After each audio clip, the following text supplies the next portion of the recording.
you must yeah, undated. Nakikita niyo ba? Kita niyo naman, no? Kailangan ko lang yan.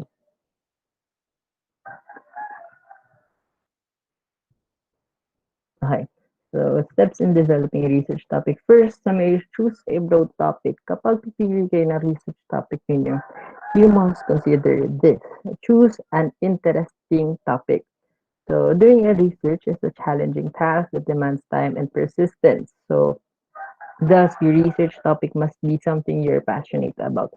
So, kapag pipili kayo ng research topic or even ng thesis topic in college, so make sure ninyo, matagal kasi talaga mag-research, matagal mag-conduct na thesis, especially the time na kailangan nyo on conceptualizing it or thinking of a specific na topic. So, in here, in-skip na natin yung portion na na magpo-provide kayo sa akin ng research topic, possible research topic, kasi very time-consuming yun. And I hope it's okay with you.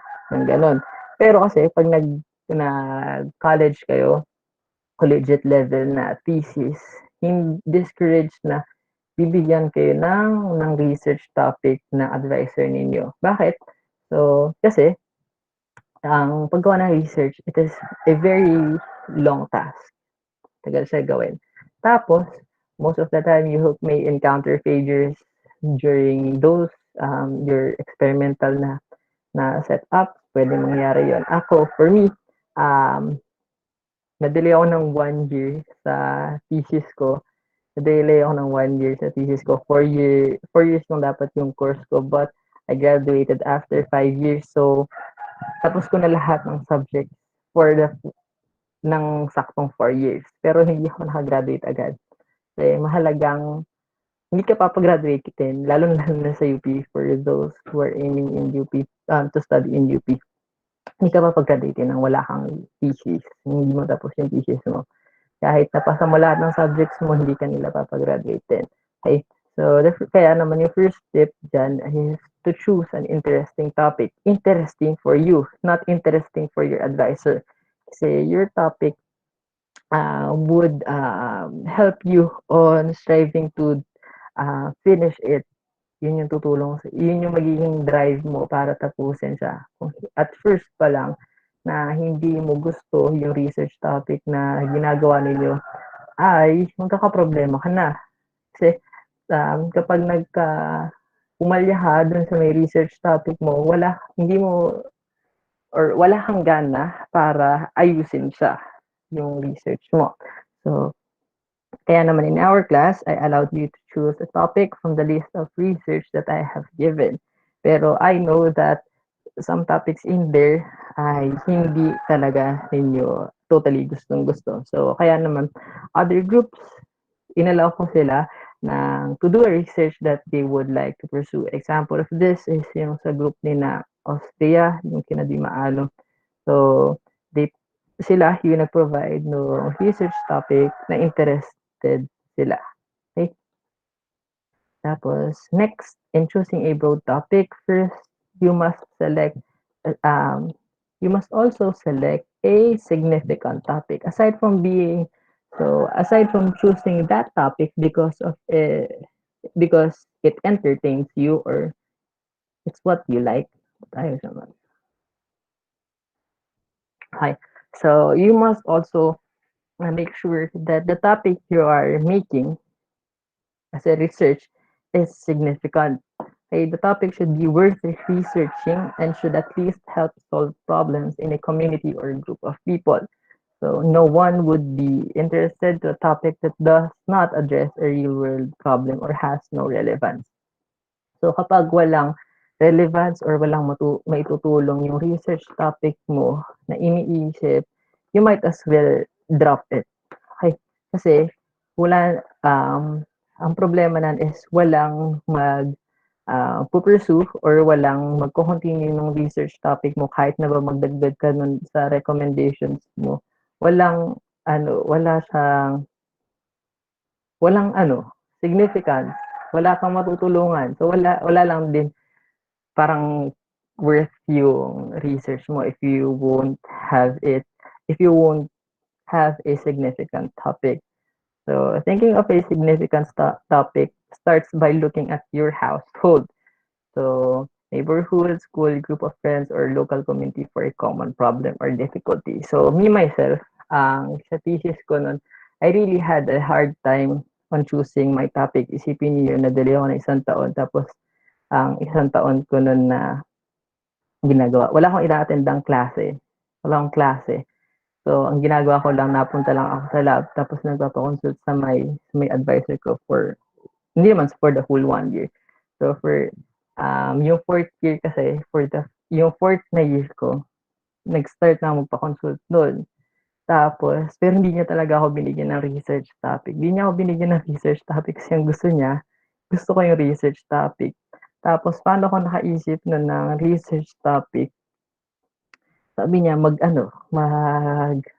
gala-gala daw. Nakakatulong yun sa pag-isip ng research topic. So, ang paggagala ninyo or hindi naman actually paggagala. So, the the conceptualization of a research topic. So, hindi maganda na nakakulong ka lang sa isang lugar. You're thinking of a research topic.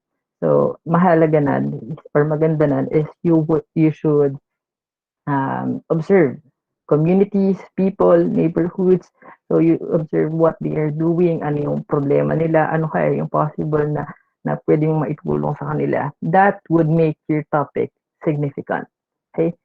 Hindi lang siya yung pangit kapag yung topic na inisip mo ay tawag dito, nakukulong lang sa isang lugar. Okay? Or nasa kwarto mo lang siya inisip.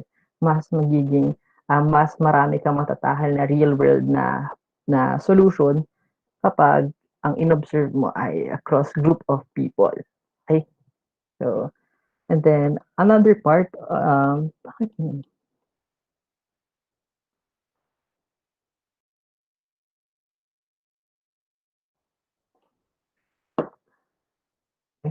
Another part in choosing a broad topic. So first, another thing, so is that you should choose a topic relevant to your field. So hindi po pwede na yes, interested ka nga sa topic na yun, and yes, the topic that you're thinking is has a significance. Another thing that you must consider in choosing a research topic is that should be relevant to your field. So ibig sabihin nun ay related sa field na tinatahak mo. So, halimbawa ay ang gusto mong gawing research ay sabihin natin yung water quality sa may Laguna de Bay. Ganun yung gusto mo research. Pero comsci ka. Okay? Medyo malayo. Malayo yung magiging malayo siya sa kung ano yung master mo. Malayo siya kung ano yung specialization mo. So, so with that, kaya naman choose a topic relevant to your field. So one of the goals of this subject, yung practical research 2, is for you to produce a quantitative research study that is aligned to your chosen track. So that's why ang gusto natin na research ninyo, as a STEM student, your research must be related to science, engineering, and mathematics. Okay? So by applying your knowledge in biology, so natapos na natin yung bio.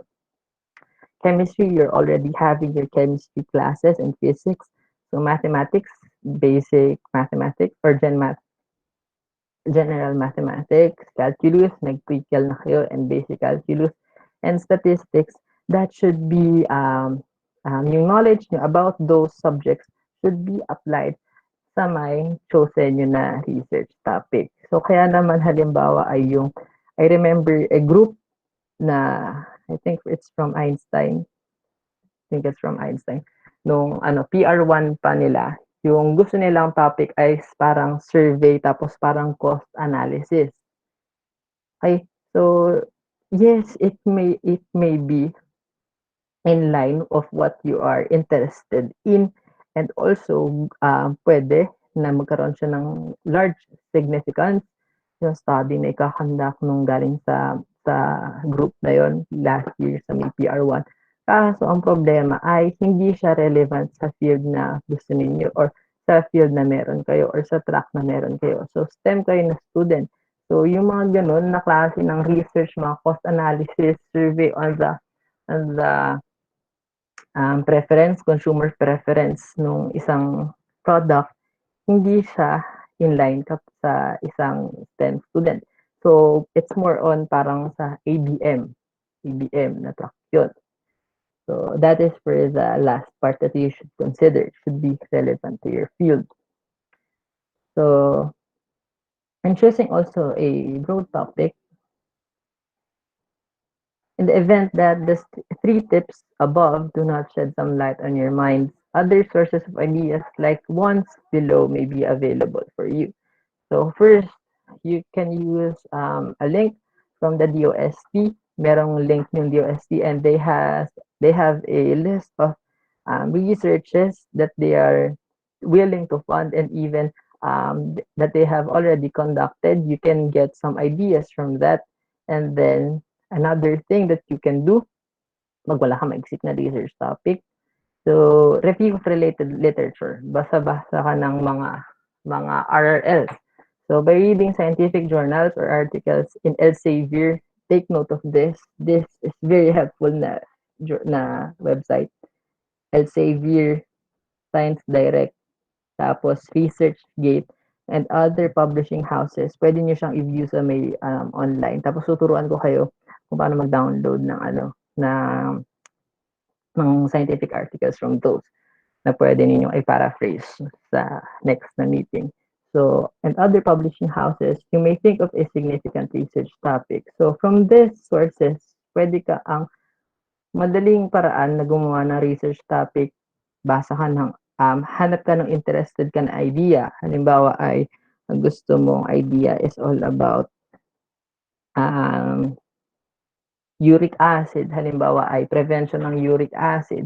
So, search mo lang yung keyword na yon on this on this publishing houses dun sa may website sila. Tapos, pagka-search mo ng keyword, you can scan yung research topics na ginawa nila. Tapos, after that, edi downloadin mo, basahin mo. Tapos, paano makaisip ng magandang research topic agad-agad? Dun sa may recommendations. Dun sa may recommendations, mababasa mo kung ano yung kailangan, yung gusto pa nilang i-improve that they failed to do. Okay, so that is for you kapag gusto mo agad, pag kailangan mo agad na research topic. So a good scientific journal includes certain aspect that needs recommendations or improvement in their research that could be a potential research topic. So ito na yung sinasabi ko na itong mga scientific journals from this kasi they include recommendations kung saan yung mga gusto nila or yung mga pwede pang gawin ng mga readers na improvement sa research nila. Halimbawa, they have proved na itong klaseng plant material mo, so it has this pampababa ng uric acid, pero hindi nila tinest. So, ang pwedeng gawin ng isang researcher is that siya na yung after reading that, siya na yung mismo mag magpo-prove kung meron ba or halimbawa na-prove na nga na meron yung isang plant material. So, pwedeng yung researcher na nakabasa nun could test it on people with high uric acid levels. So, that is an improvement dun sa may previous research na pwedeng nabasa niya. So, in here, another thing, in the event that there are 3 tips, ito pa rin yun. So, third part, it that you can do is having a field expert. So don't hesitate to ask help from experts in the field of your choice. They may provide you valuable input or modifications in your methodology that you can make before conducting your research. Halimbawa, so if we are to conduct your research nung normal natin na scheme, hindi yung online learning modes. So you can ask, pwede kayo magpa-consult halimbawa from the experts kung if your research deals with weeds or pests. Okay, so pwede kayong seek na expert, or it is very suggested for you to seek help or advices from experts in that field. Halimbawa, pumunta dun sa may Institute of Biological Sciences. Pwede yun. Okay? So, para makapagtanong ka doon sa kung may mali ba dun sa may iniisip mo.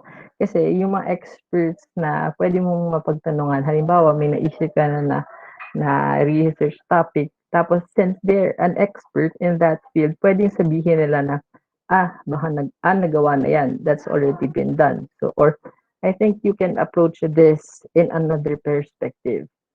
Yun yung pwedeng i-provide sa'yo na advice no mga field experts. Or, halimbawa ay pwede din nilang sabihin na you can opt on using this equipment instead kasi magiging costly siya. Pwede yun. So, another and last thing is brainstorming. So, do not underestimate the ideas from classmates, friends, and family members. So, their different point of view or perspective may lead you to a better approach on your research topic. So, ang dito sa may part na to is that if you're the leader of your group, um, wag mong parang haha, wag mong gawin na ikaw lang yung laging masunod ng masunod in your research topic. So, never underestimate or wag mong isipin as useless agad yung mga suggestions na binibigay ng mga other people around you. Kasi in doing a research topic, um, yung ilan sa mga best na research topics or best na innovations that we have ay galing sa different approach ng tao na hindi naman talaga parang expert on that field. So, pwede kasing makakuha ka ng idea from these people, family members, classmates, or friends, doon sa may research topic na tinatry mong buuin. Okay? And then, second part of it is you must do a preliminary research. So after choosing your broad topic, so this step is more time consuming than the other steps. So after choosing a broad topic, you need to have a better understanding of it by reading scientific journals, articles, and related research. So for example, you want to solve problems of heavy traffic in Los Baños. Ito yung broad topic mo. So halimbawa ay tumambay ka dun sa may Jollibee. Tumambay ka dun sa Jollibee, tapos sa may Jollibee crossing tapos napansin mo, nakin traffic dito kapag alas 5 pag uwi namin. Galing ka ng school. So that can already be your broad topic. So you want to solve the problem of heavy traffic in Los Baños. Yun yung broad topic mo. So, kunwari so it has significance. Tapos, interested ka dun sa may topic na yun. Tapos, you can have an approach to this na related sa track na kinukuha mo. Okay, STEM na track. So, after that, you must do a preliminary research. So, what do you mean by doing a preliminary research? Wala ka ditong gagawin na test agad. Preliminary research, it pertains to the reading related studies. So, babasa ka ng related studies.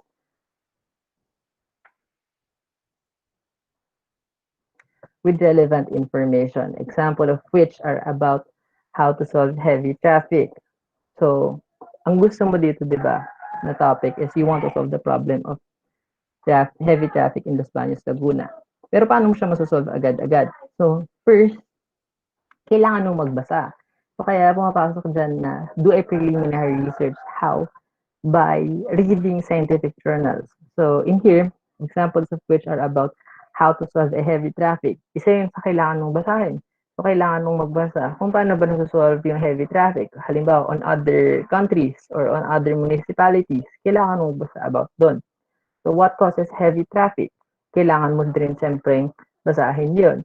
So, who are the most affected by the heavy traffic in Los Baños? This could also be what you could aim on, yung kung sino-sino ba yung mga apektado ng heavy traffic sa Los Baños, and are there times where the traffic in Los Baños is not heavy, and etc.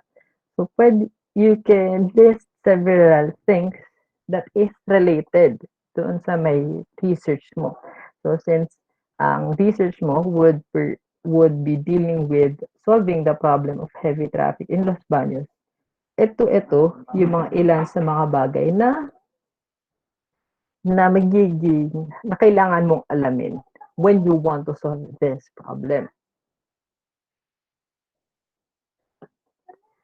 So next, the second part or the third part is defining the problem. Defining the problem. So this is done after getting enough information, and this is done by listing down some questions and problems. So during this step, you should be able to narrow down your broad topic into feasible and manageable research questions by limiting the population, right? Place, period, or characteristics. You being a student, hindi mo nyo kayang mag-conduct ng research na pang pang big time na. Kasi or large scale na research or parang research that would become a theory, halimbawa, ganyan. Kasi pag mga ganong klaseng research, kailangan mas intensive na klase ng research. So in this step, defining the problem, i-specify mo lang kung ano-ano yung mga i-deal mo. You can do this by limiting the population, place, period, or characteristic dun sa may chosen mo na research topic. So for example, after you have read several articles, you have known that the heavy traffic is caused by the increase in usage of private utility vehicles. So halimbawa, di ba, nakapag-basa ka na research, tapos nabasa mo na, preview, on based sa mga RL na nabasa mo, hindi naman talaga traffic dati sa Milos Baños. Pwede mo mabasa yun. Halimbawa ay, tapos nabasa mo na, habang dumadami yung private utility vehicles mo sa Los Baños, mas lalong lumalala yung traffic sa Los Baños. And also, pwede din na makahanap ka na ng relationship na habang dumadami yung private utility vehicles on other municipalities, mas lalong nagiging heavy yung traffic nila. Pwede yun.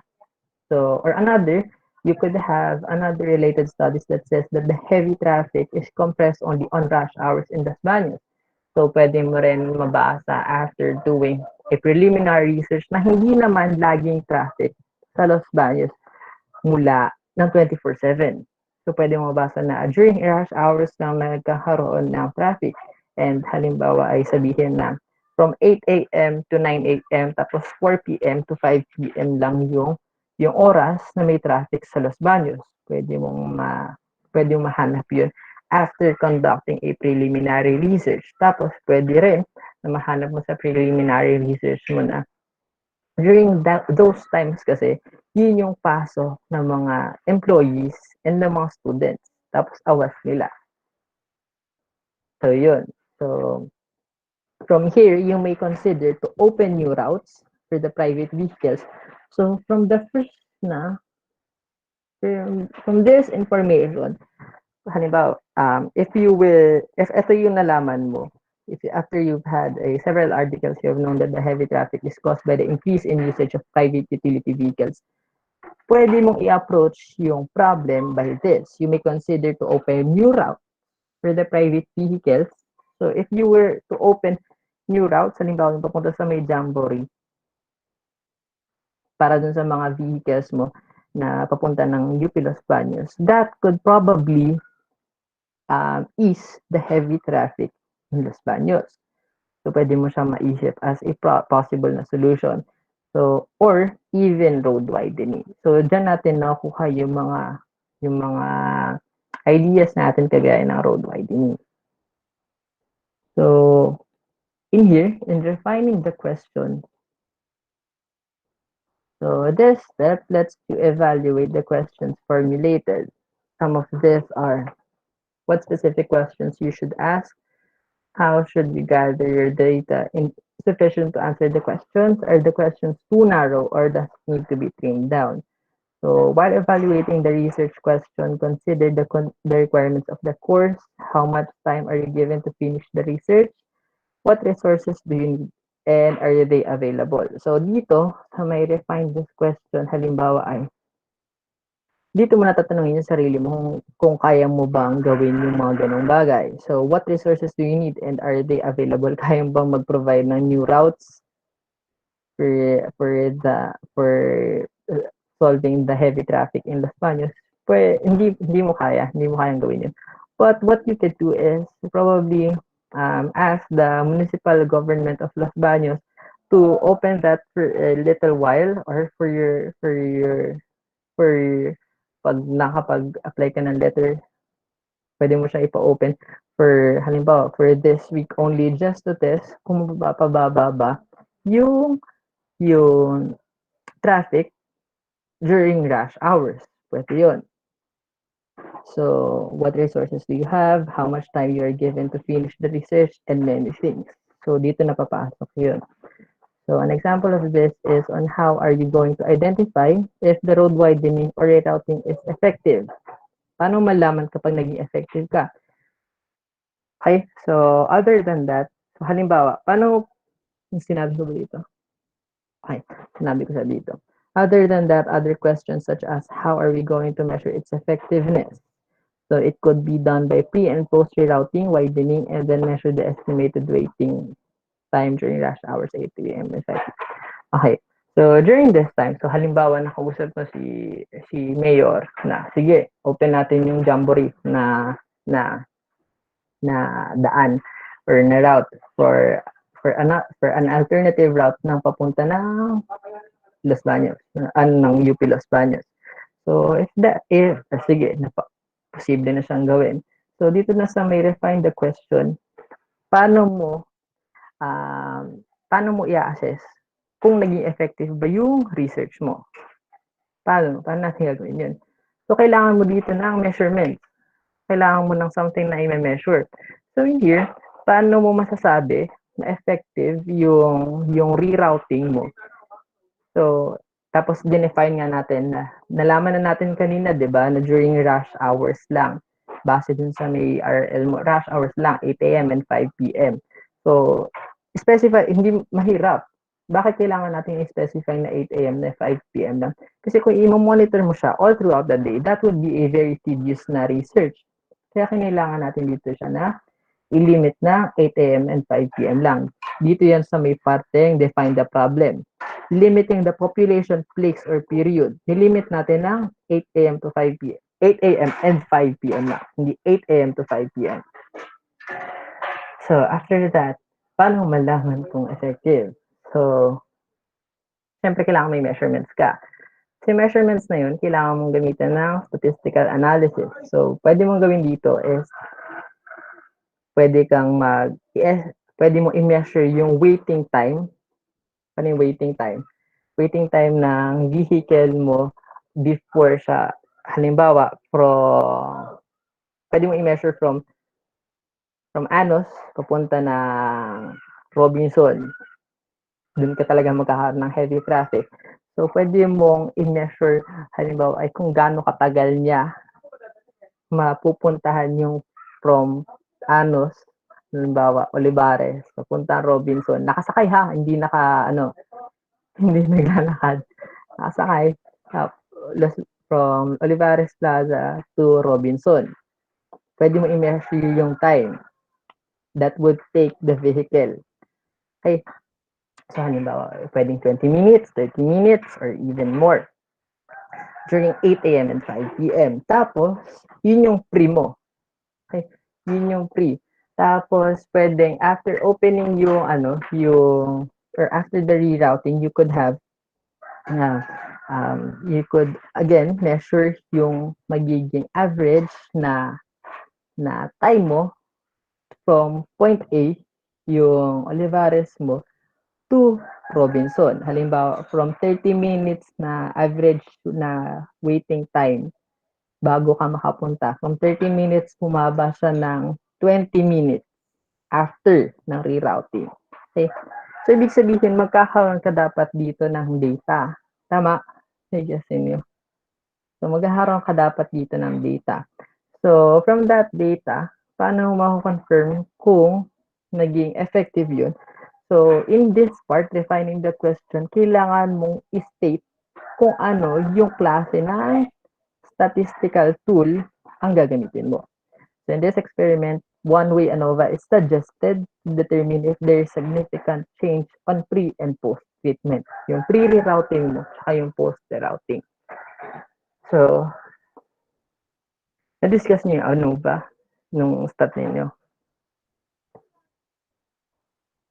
Anyone? Hindi. Okay. So, yung ANOVA kasi, ang ANOVA kasi, ang ibig sabihin, di-discuss ko to. So, sa mga last na portion to. So, yung ANOVA kasi, just a brief na parang nangyayari sa ANOVA. Sa ANOVA, analysis of variance to. Analysis of variance. So, ANOVA is very effective on determining, kunwari ay nagkaroon ka ba dito ng significant change or wala. So, halimbawa ay, let's say, may tinatry ka na bagong diet. May tinatry ka na bagong diet. Tapos,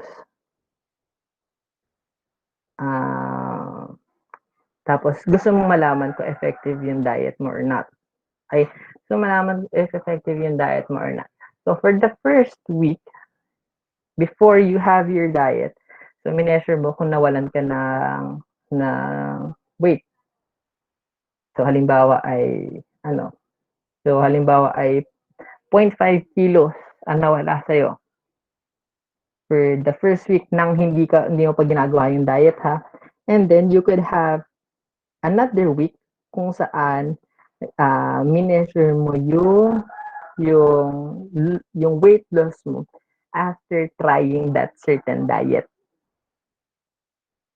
So, may first week ka. So, halimbawa, first week, nawalan ka ng 0.5 kilos kasi wala lang. Nawalan ka lang. Okay, tapos for the next week, tinry mo na yung diet, nawalan ka ng 3 kilos.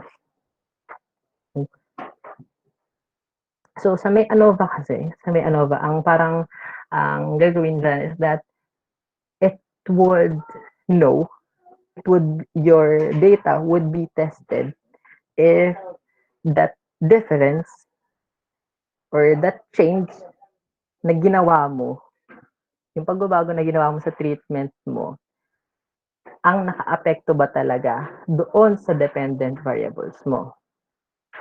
How? By comparing the means. So, parang ang mangyari doon is that, for the gist of it, para sa ANOVA, itetest mo kung yung pagbabago ba sa dependent variable mo is really caused by the independent variable. Nagets niyo? Kasi pwede kang magkaroon ng changes na hindi naman brought ng na independent variable mo. Pwede kang magkaroon ng slight changes lang kasi wala lang, variations lang siya. Nagkakaroon ka lang talaga ng fluctuations halimbawa dun sa may body weight mo. Pero after using ANOVA, mako-confirm mo if the independent variable really caused the change in your dependent variable. Okay? Di ba na-define na natin yung dependent sa independent variable? So, yun yung sa may ANOVA. So, dito, sa one-way ANOVA, so, in this statistical test, malalaman mo kung yung free routing mo ba talaga yung nag-cause para mapababa yung waiting time mo from Olivares to Robinson.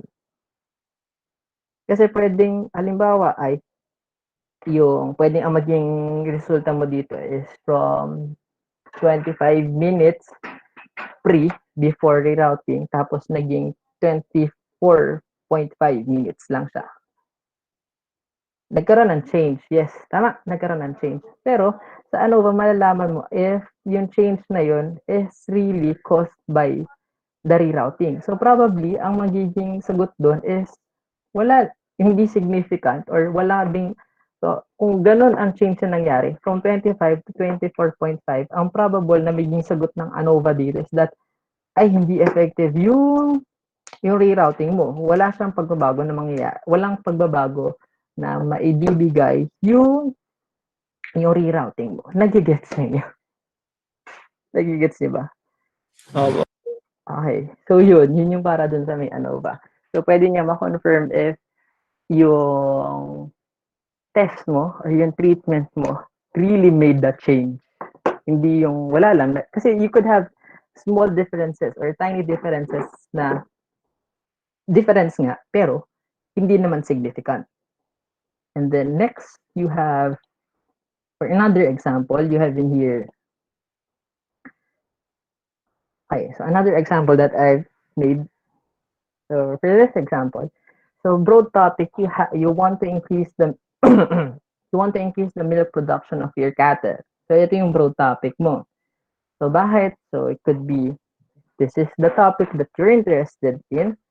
This is significant kasi halimbawa ito ay inline sa work mo. Tapos, this is relevant to you. Kasi halimbawa ay animal na dairy production yung specialization mo. Halimbawa, ganun. So, kaya ito yung pinili mo na broad topic. So, take note of that. It should be significant, it should be relevant to you, and then interesting for you. So, after step 2, you have known that the breed of the cattle and their feeds affect the volume of the milk that they produce. So, merong after step 2, ano yung step 2? Doing the preliminary research, tama? Or pagbabasa ng RRL. After step 2, nalaman mo na ano yung nagko-cause ng pagbabago sa volume ng milk na ipoproduce ng isang cattle. The breed of the cattle, yung unan na pwedeng mag-cause, malalaman mo lang to kapag nagbasa ka. Hindi mo malalaman to ng wala-wala lang. Malalaman mo to after reading RRL. And then, after reading more RRL, malaman mo din na yung feeds nila also affect the volume of the milk that they produce. So, nakapag-identify ka ng dalawa.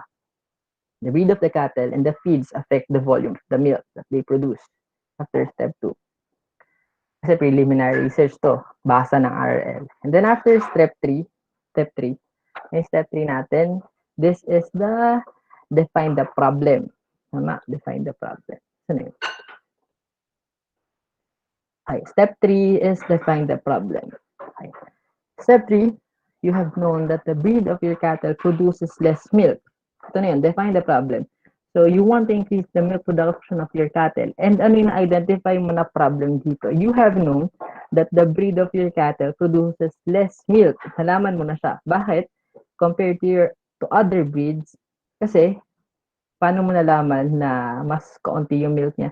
Kasi, iba siya dun sa breed na stated halimbawa sa RRL. So, halimbawa ay merong ang certain breed na kunwari ay yung breed na yun ay mas marami talagang mag-produce ng milk sa mga cattle na yun. Tapos yung breed na meron ka ay talagang konti lang yung pinoproduce na milk. Okay.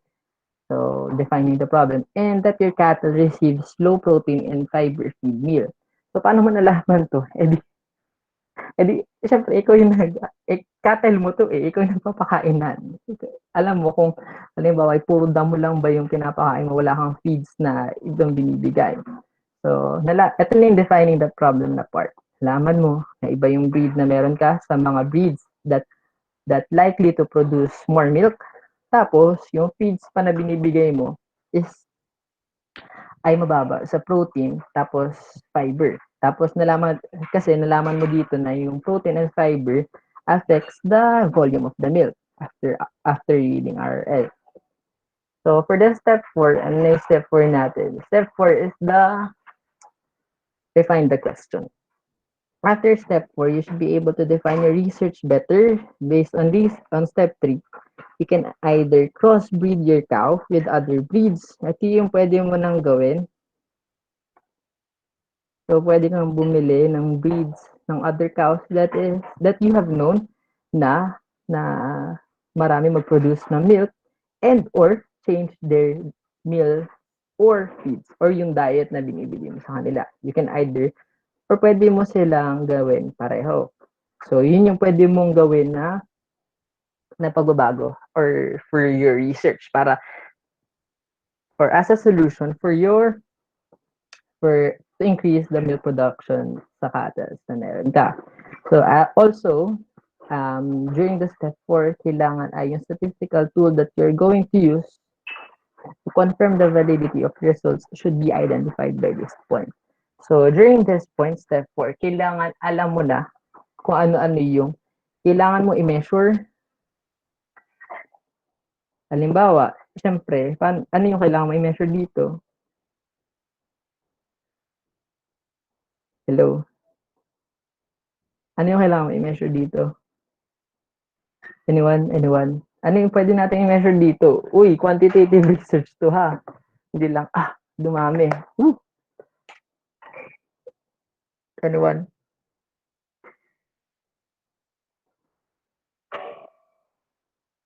Kailangan after step 4, na-identify mo na dito yung independent saka dependent variables mo. Sir, yung dami po ba ng milk? Yes, exactly. Thank you very much, Hans. So, kailangan identify mo na dito kung ano yung measure mo. Yung measure mo syempre dito, yung dami ng milk na ipoproduce nila. Paano yung measure yun? Based on its volume, di ba? So, kailangan identify mo na siya as your dependent variable. And what would be your independent variable here? Halimbawa, ito lang yung gagawin mo. Magko-crossbreed ka lang. Ano yung magiging independent na variable mo?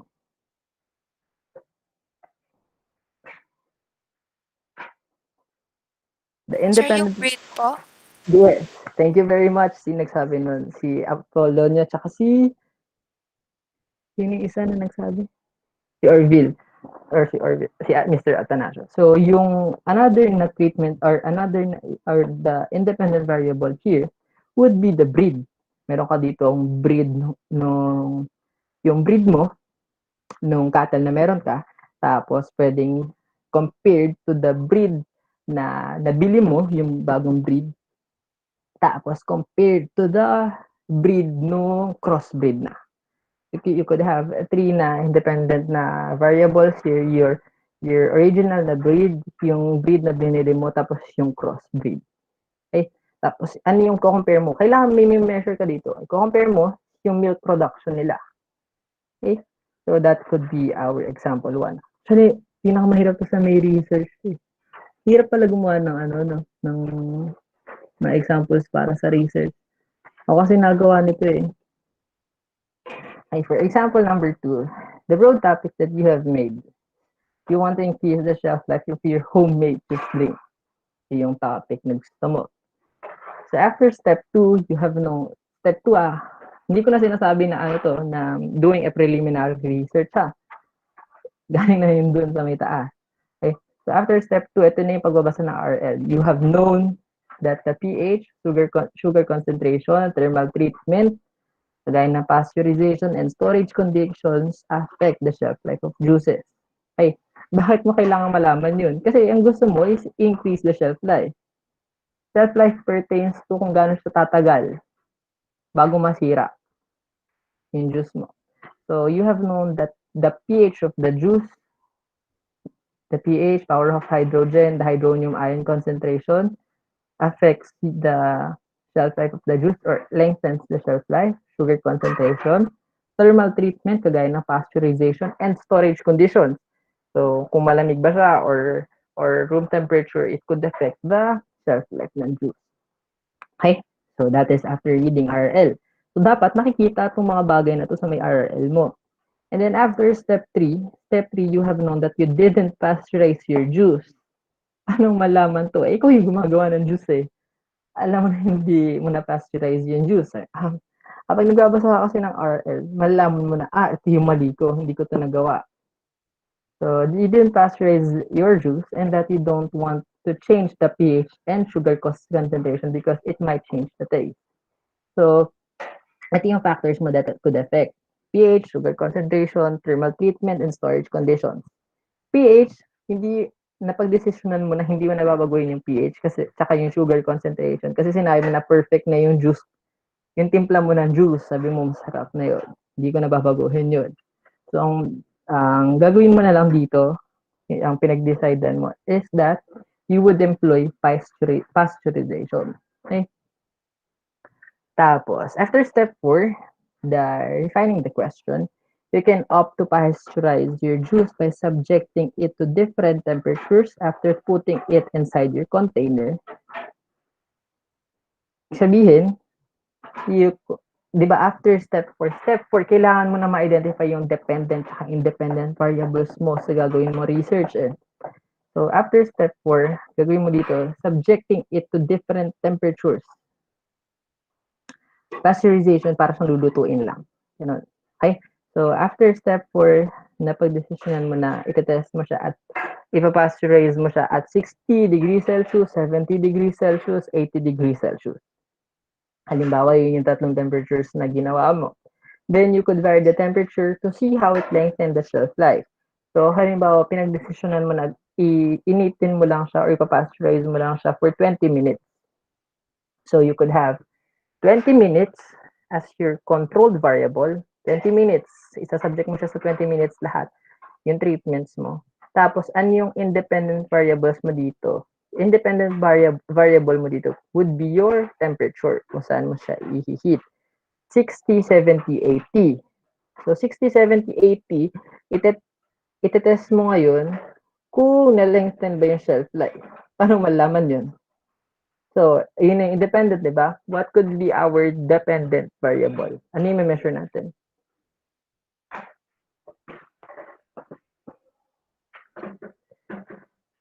Anyone?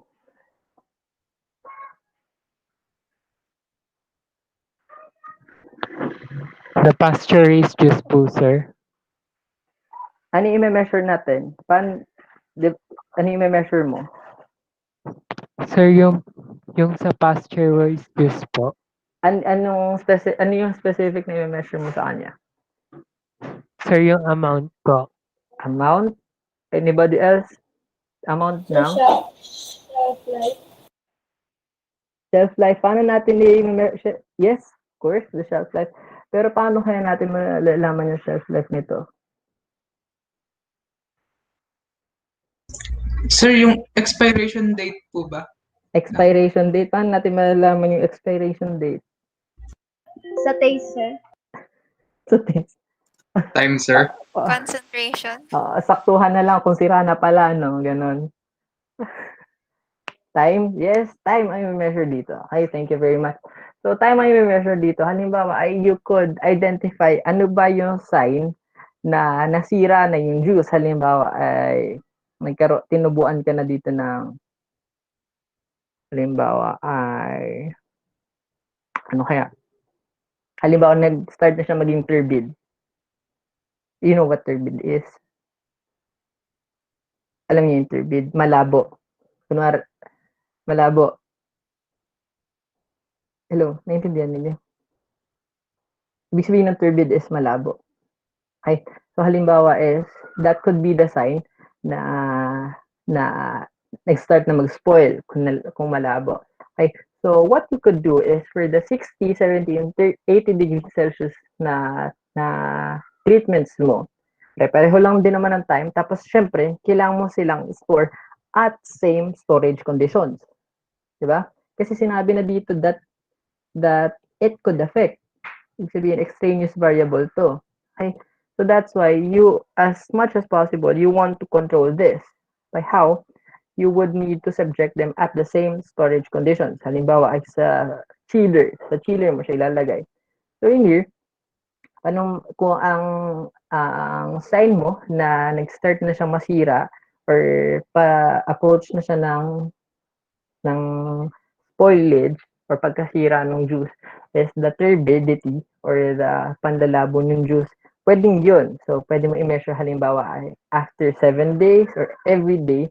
So, i-measure mo, halimbawa, itong 60 degrees Celsius, nalaman mo na after the 7th day, tsaka siya naging turbid. Ito, hindi pa nagiging turbid. Ito, hindi pa nagiging turbid.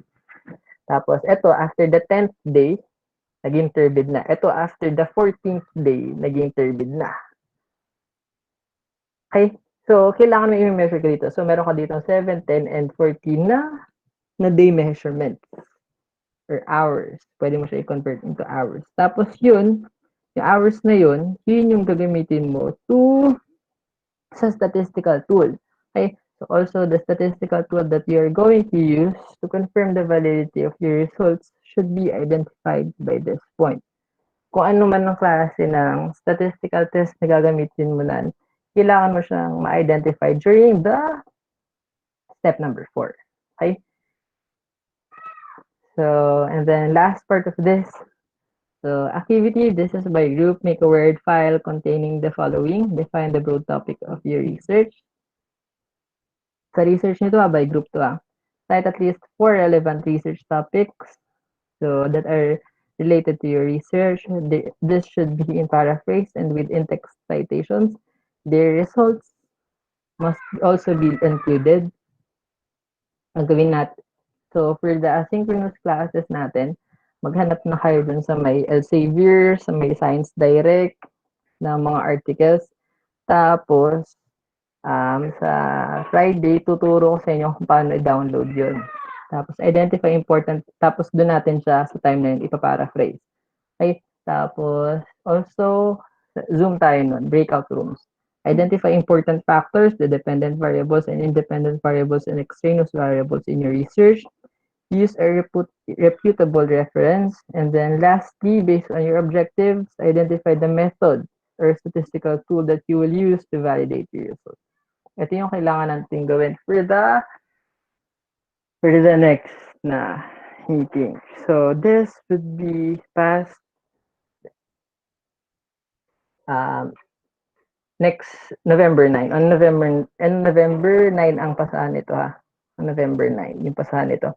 So isa-send ko later yung links ninyo. Ginawa ko kayo ng Google Drive, Google ng folder per group.